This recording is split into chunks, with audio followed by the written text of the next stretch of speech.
When you think about diagnosing a severe injury, there is usually this very comforting sense of precision involved. You know, you break your arm, you get an X-ray, and you see that stark, jagged white line on the film. It's binary, broken or not broken. Right, yeah. We really gravitate toward that kind of visual confirmation. I mean, it makes the treatment path feel very linear and obvious.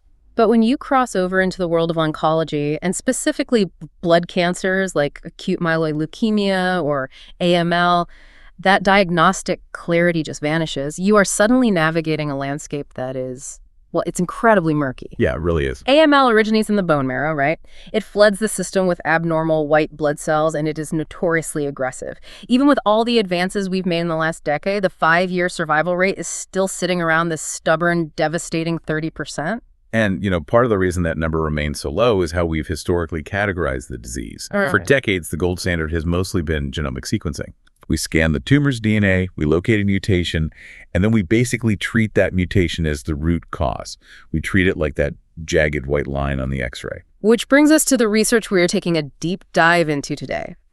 We are looking at a massive, hot-off-the-presses multiomic atlas. This was just published in Nature Cancer in June 2026. And our mission today is to fundamentally change how we think about diagnosing and treating this cancer. It's a hugely important paper, yeah. Because this team, they took 173 treatment-naive patients. That means these patients had not yet received any chemotherapy, so their cancer was untouched. And instead of just looking at their DNA, they overlaid 13 distinct types of molecular data. That scale is just wild. Exactly. They mapped the DNA, the RNA, the proteins, the fats, the cellular exhaust. And what they found proves that viewing cancer strictly through a genetic lens is, it's like trying to understand the rush hour traffic of a major bustling city by only looking at a static street map from 1995. Okay, let's unpack this. Yeah, to really appreciate the shift in perspective here, we need to look at the sheer volume of information these researchers synthesized. I mean, they mapped out 111,993 distinct molecular features for these patients. Oh. Right? That includes the genome, which is the DNA, the transcriptome, which is the RNA, the proteome, which is the proteins, and even the lipidome, the fats, and the metabolome. So if we think about this for you listening in terms of building something, the DNA is just the architectural blueprint. Exactly. The RNA is like the site manager reading the blueprint and issuing orders to the crew. But the proteomics, the actual proteins, that is the physical building being constructed. And the metabolomics, that would be the exhaust fumes from the construction equipment. That is a perfect analogy. And if you only look at the blueprint, you completely miss the construction delays and the structural failures actually happening on the ground. The paper highlights this striking example involving a gene called CDKN2A. Okay, CDKN2A. Yeah. This gene encodes a well-known tumor suppressor protein called P16. Now, the main job of P16 is to halt the cell cycle. It's the brakes. In a specific subset of these leukemias driven by an NPM1 mutation, the researchers looked at the RNA level. And the site manager was basically screaming for P16. The RNA expression was massively upregulated. So looking solely at that transcriptomic data, the RNA and oncologist might assume the cell is desperate trying to apply the brakes and stop dividing. But the proteomic layer, the actual physical protein level, revealed a totally different reality. The Ki16 protein was severely downregulated. It was virtually absent. Wait, really? So the orders are being shouted by the manager, but the materials never arrive at the site. Exactly. The brakes just do not exist. That is wild. Right. And the mechanism behind that disconnect, Yeah. Whether it's rapid degradation of the protein or some block in the translation process itself, that is entirely invisible if you only sequence the genes. Wow. This is exactly why the researchers utilized a really advanced computational approach called similarity network fusion, or SNF. Okay, how does SNF work? Well, SNF doesn't just awkwardly stack data layers on top of each other. It's a machine learning algorithm that calculates the topological distance between patients across multiple high-dimensional spaces. So it finds the hidden intersections where the genomic map actually overlaps with the metabolic map and the proteomic map. And when they ran these 173 patients through this SNF algorithm, it completely redrew the borders of the disease, didn't it? It did. They discovered 8 distinct protein-centric subtypes of the cancer. which they creatively dubbed the AML8. The AML8, and these subtypes reveal things that the DNA completely missed. Like, let's talk about subtype C3, because I found that one fascinating. Oh, C3 is incredible. So genetically, C3 patients have NPM1 mutations, so they look identical on paper to a massive broad swath of other AML patients. Right, they blend in. But the proteomic layer reveals that C3 is a completely distinct entity. It's driven by the extreme upregulation of specific transcription factors, notably FOXC1 and HOXB8 and HOXB9. But what stands out to me about C3 isn't just how it grows, it's how it hides. The multiomic data showed that C3 cells systematically downregulate the presentation of MHC class II molecules. Yes. And for you listening, MHC class II acts like a distress beacon on the surface of a cell. It presents antigens to the immune system's T cells to signal, hey, we have an infection or a malignancy here, come destroy us. Right, waves a red flag. But subtype C3 dismantles those beacons. It effectively cloaks itself from the immune system, and you would never know that just by reading the DNA. You'd have no idea. Okay, let's do a quick 3-point recap for you before we move into the next phase. Bullet 1, AML is way too complex for just DNA analysis alone. Yep. Bullet 2, combining 13 layers of data revealed 8 distinct physical subtypes, the AML8. And Bullet 3, proteins often tell a completely different story than RNA, meaning tumors can hide in plain sight. Think about your own field of work for a second. How often are you looking at a theoretical blueprint when you should really be looking at the physical building on the ground? That's a great question. And the physical reality of those 8 subtypes forces an even deeper question. Cells do not just magically adopt these different identities. They have to be fueled. Right. The structural differences between the AML8 subtypes are actually downstream effects of a fundamental cellular tug-of-war happening right in the engine room of the cells. A tug-of-war between cellular maturity and metabolism. So the paper maps these leukemia cells on this developmental spectrum. On one end, you have primitive AML cells. These are highly resilient, early-stage, very stem-like cells that act as the primary suits of the cancer. Exactly. And then on the other end, you have committed AML cells, which have differentiated into more mature monocytic forms. And the multiomic integration revealed that these two states are governed by a severe antagonism between two major cellular signaling pathways, MYC and mTOR. Okay, hang on. If you look at this through a traditional oncology lens, MYC and mTOR usually run together, right? I mean, they are the classic, highly studied pro-growth pathways in almost every cancer.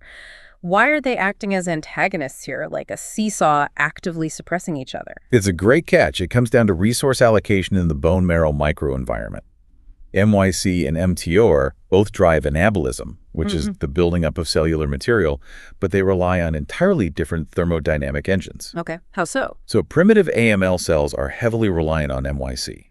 To fuel their stem-like resilience, MYC drives oxidative phosphorylation, or OXPHOS. Right, OXPHOS. This is a highly efficient, sustainable energy production process that takes place inside the mitochondria. So it's like finding out that the primitive cells are running on a highly efficient long-term power grid. Exactly. It's the gold standard of cellular energy. Conversely, the committed AML cells actively suppress MYC and upregulate mTOR. And mTOR flips the metabolic switch completely away from OXPHOS and toward glycolysis. Yeah. Glycolysis takes place in the cytoplasm, outside the mitochondria. It is a fast, dirty way of burning glucose. It produces less ATP, less raw energy per molecule of sugar, but it rapidly generates the carbon building blocks a cell needs to physically expand and mature. It really is like finding out two rival gangs are running different parts of the city using completely different currencies. The primitive group operates on the long-term gold standard of mitochondrial OXPHOS, and the committed group operates on the fast, aggressive cash flow of glycolysis. That's exactly it. And the metabolomic data actually captured this in real time. The committed cells were absolutely flooded with sugar phosphates. Which is the exhaust. Right. It's the direct chemical fallout of burning glucose that aggressively. Okay, let's lock this phase in for you before we go any deeper. We have a clear dichotomy. Primitive AML cells are stem-like seeds running on the MYC pathway and utilizing highly efficient mitochondrial OXPHOS. Committed AML cells are mature, expanding cells running on mTOR and utilizing fast-burning glycolysis. If you are a clinician looking at this, how does it change the way you drop bombs, drugs on them? You can't drop the same metabolic bomb on a system running on gold that you would on a system running on fast cash. You absolutely cannot. And the choice of fuel doesn't just change the energy output, it physically changes the exhaust. The researchers found that the exhaust from these specific metabolic engines actually physically rewrites the cellular hardware. Through a mechanism called post-translational modifications, or PTMs. Yes, PTMs. So for you listening, a protein gets translated from RNA into a physical structure, but it isn't always in its final form. A PTM is a chemical tag attached to that protein that alters its function. If a protein is a worker in a factory, a PTM is like slapping a Post-it note on their back that completely changes their job description. I love the Post-it note analogy. And one of the most critical PTMs in this study is acetylation. Okay, break down acetylation for us. Acetylation is simply the addition of an acetyl group to a protein. These acetyl groups are derived directly from acetyl-CoA, which is a central metabolite, a direct fuel source in cellular energy production. Right. What's absolutely fascinating here is how the specific genetic mutations of the AML8 subtypes cause massive localized disruptions in how these Post-it notes are distributed across the cell. The data on subtype C4 is a wild example of this. So C4 is driven by a mutation in the CBA gene. And when the team mapped the acetylome, which is the entire network of acetylation in the cell, they found severe hyperacetylation, but it was highly compartmentalized, right? Yeah, it was. The heavy tagging was isolated almost entirely to the proteins inside the mitochondria, nowhere else. So how does a mutation cause that kind of isolation? That isolation is driven entirely by the physics of the cell's metabolism. The CBA mutation alters the metabolic pathways to produce a massive, concentrated flood of acetyl-CoA exclusively within the mitochondria. A flood of fuel. Yes. And this creates a chemical environment where the acetylation becomes non-enzymatic. Wait, non-enzymatic, meaning the cell isn't using enzymes to carefully place these tags. Exactly. The concentration of the metabolic fuel is simply so high that it forces a chemical reaction through sheer mass action. The acetyl groups spontaneously bond to the proteins. Oh, wow. The fuel is literally plastering the mitochondrial machinery with Post-it notes, totally altering how the power plant functions. That is incredible. And you have to compare that thermodynamic override to what happens in subtype C8, which is driven by RU and X1 gene fusions.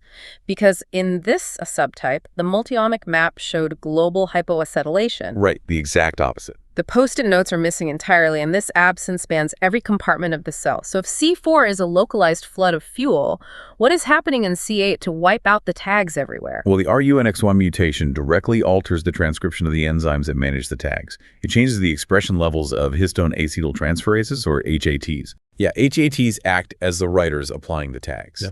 And it also affects histone deacetylases, or HDACs, which act as the erasers. Okay. So in C4, a metabolic traffic jam forces tags onto the hardware.